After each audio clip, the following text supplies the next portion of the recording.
Hello, my lovelies, and welcome back to Bedtime Stories with Celosia Crane, and this week's Brothers Grimm story, Hansel and Grethel.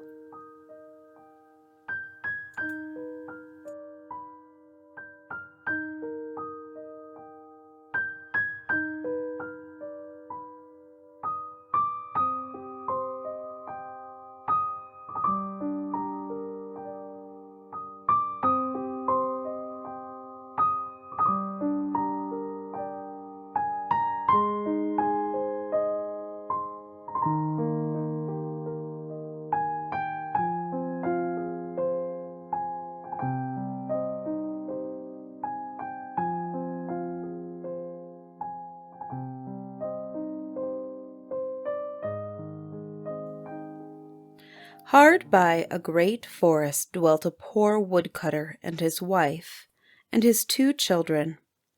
The boy was called Hansel, and the girl Grethel.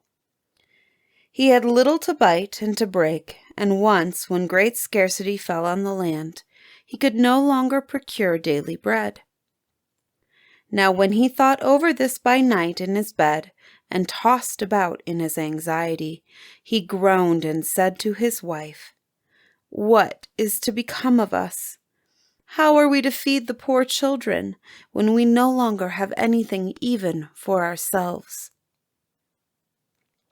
"I'll tell you what, husband," answered the woman.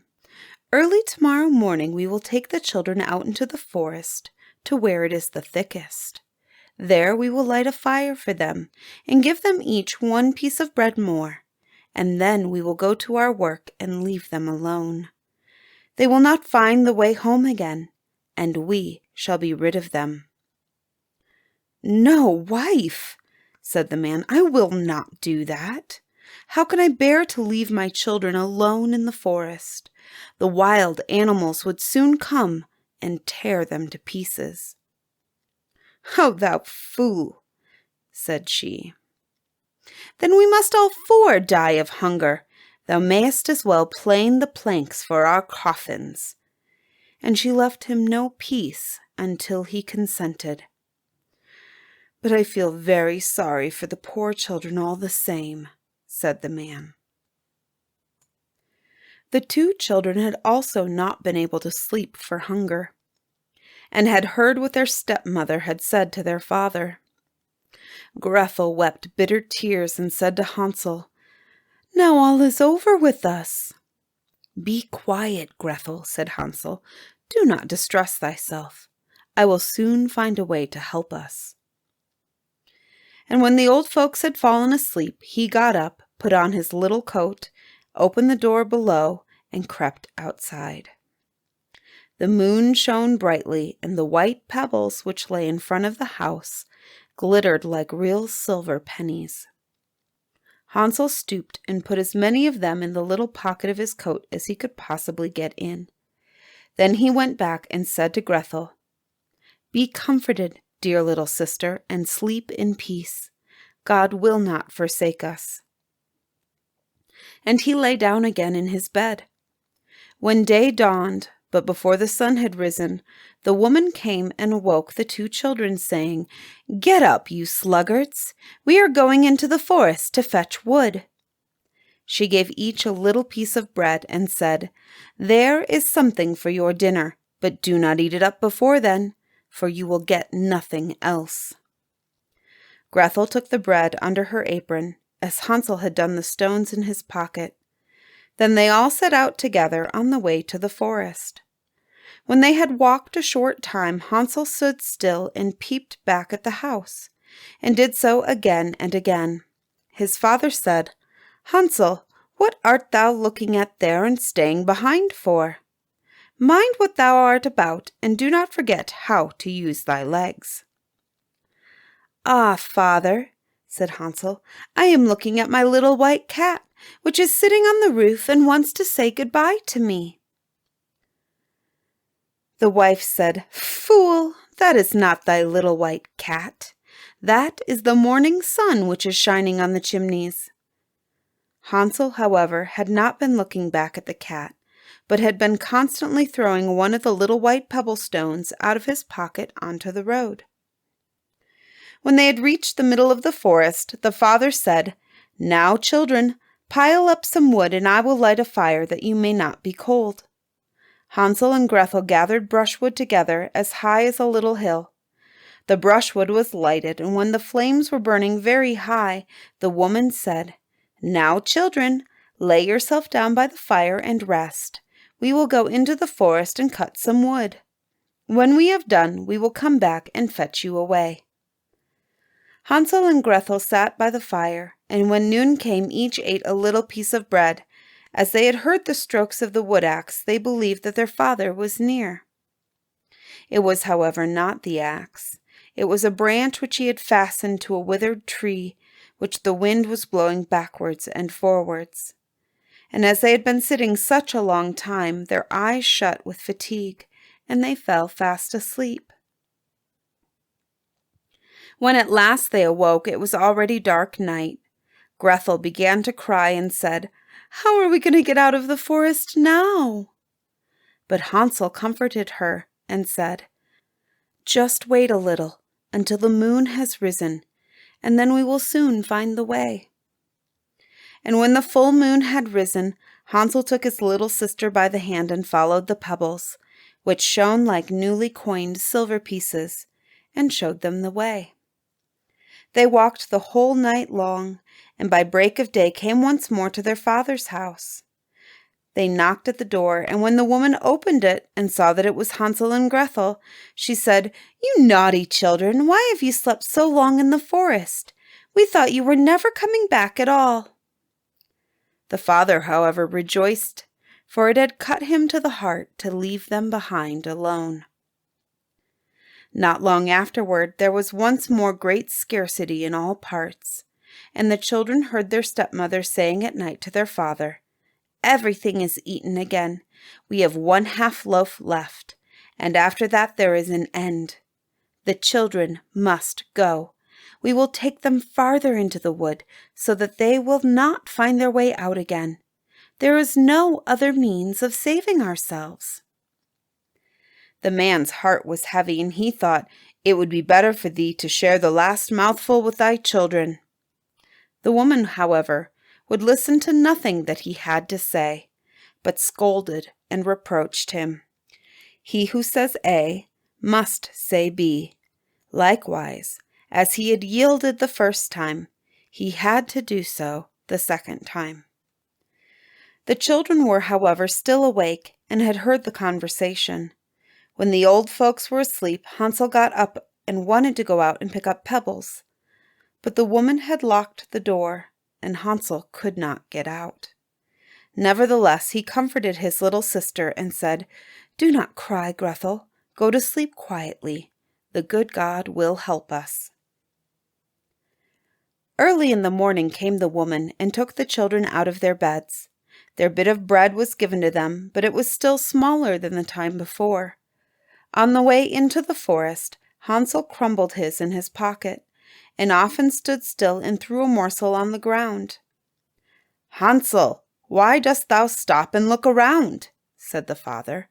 "Go on." "I am looking back at my little pigeon, which is sitting on the roof and wants to say goodbye to me," answered Hansel.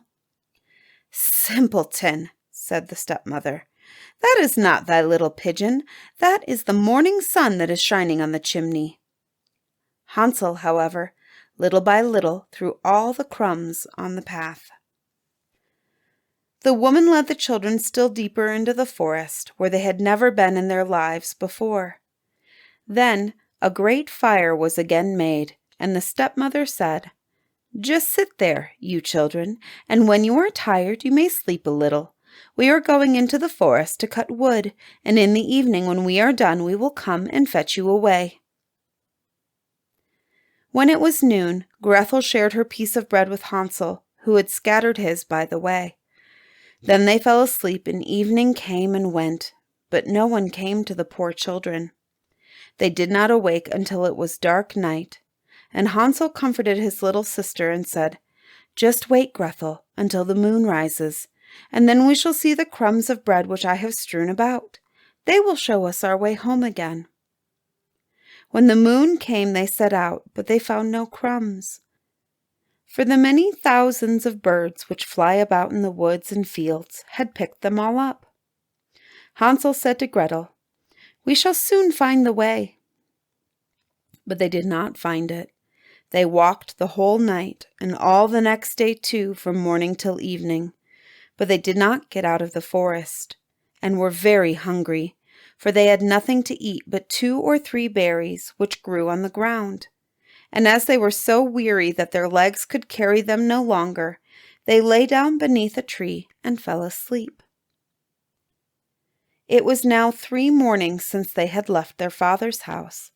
They began to walk again, but they always got deeper into the forest, and if help did not come soon, they must die of hunger and weariness. When it was midday, they saw a beautiful snow-white bird sitting on a bough, which sang so delightfully that they stood still and listened to it. And when it had finished its song, it spread its wings and flew away before them, and they followed it until they reached a little house, on the roof of which it alighted.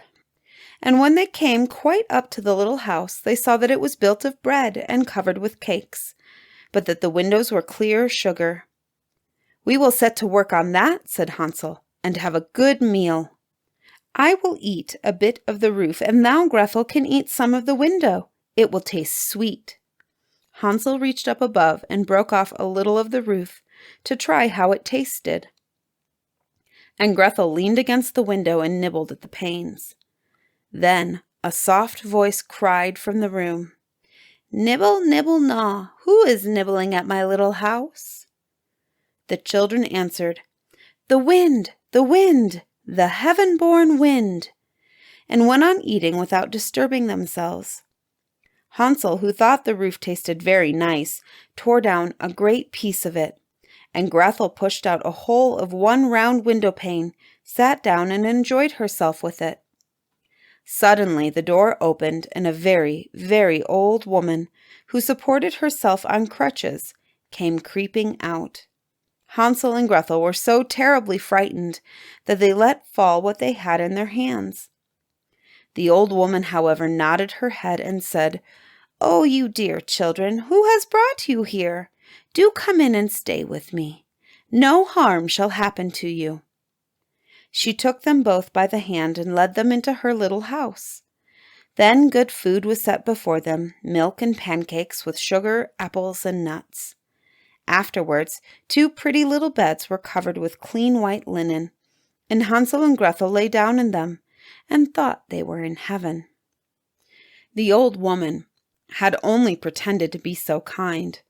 She was in reality a wicked witch, who lay in wait for children, and had only built the little bread house in order to entice them there. When a child fell into her power, she killed it, cooked, and ate it, and that was a feast day with her. Witches have red eyes and cannot see far, but they have a keen scent like the beasts, and are aware when human beings draw near.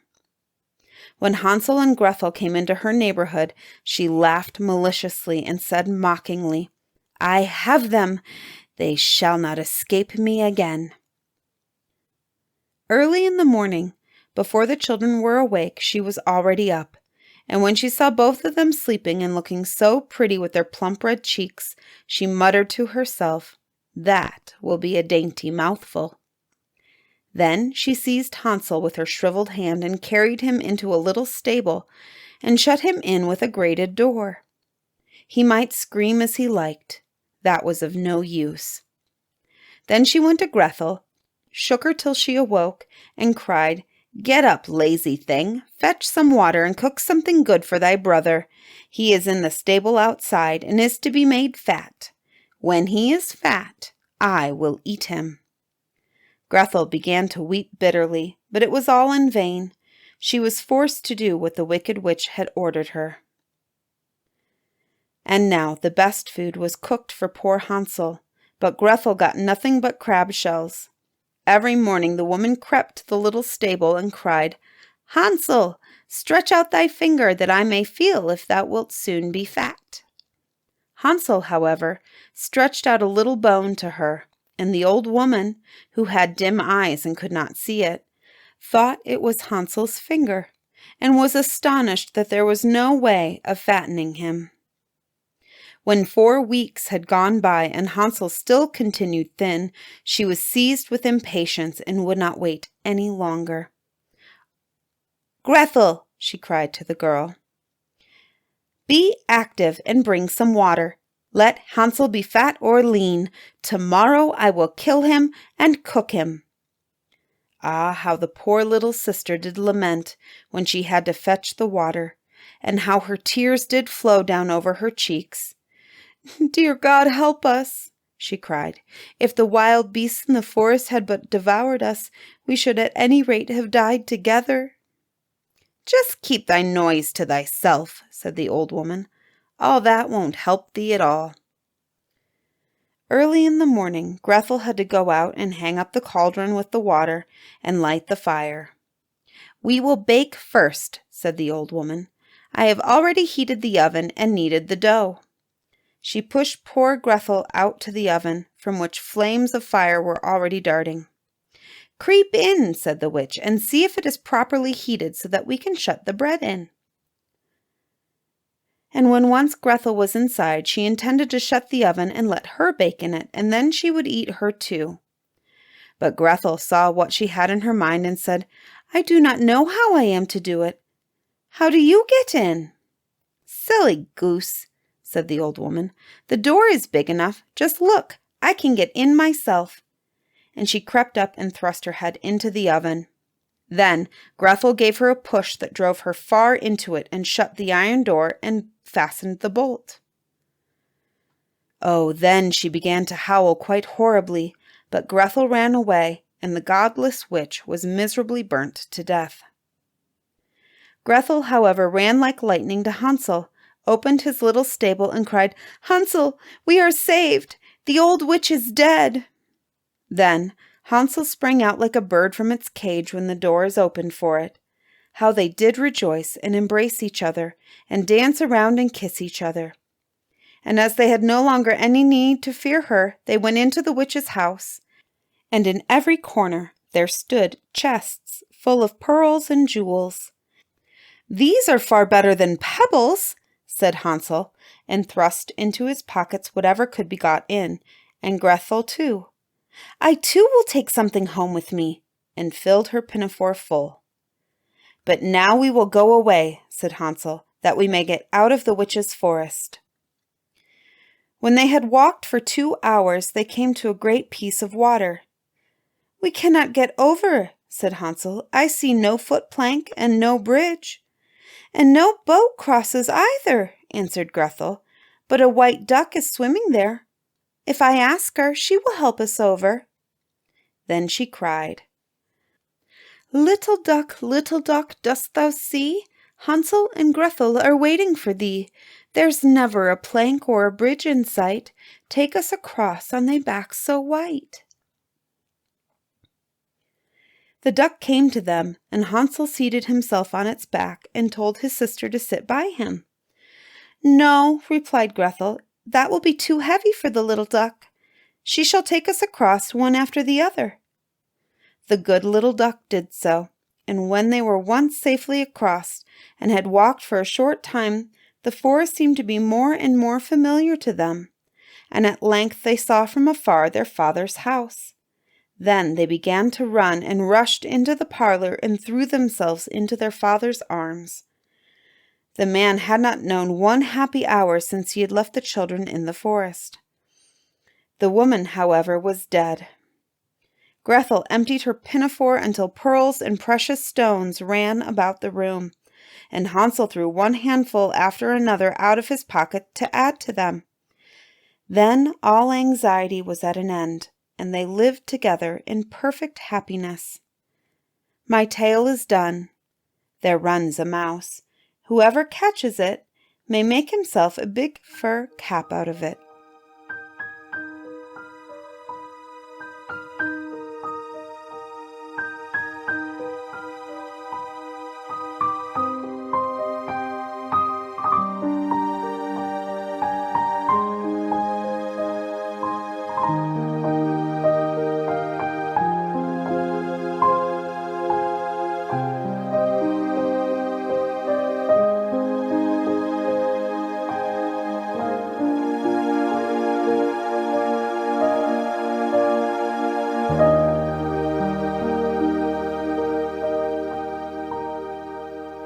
Bedtime Stories with Celosia Crane is proudly produced by Lantern Audio Works.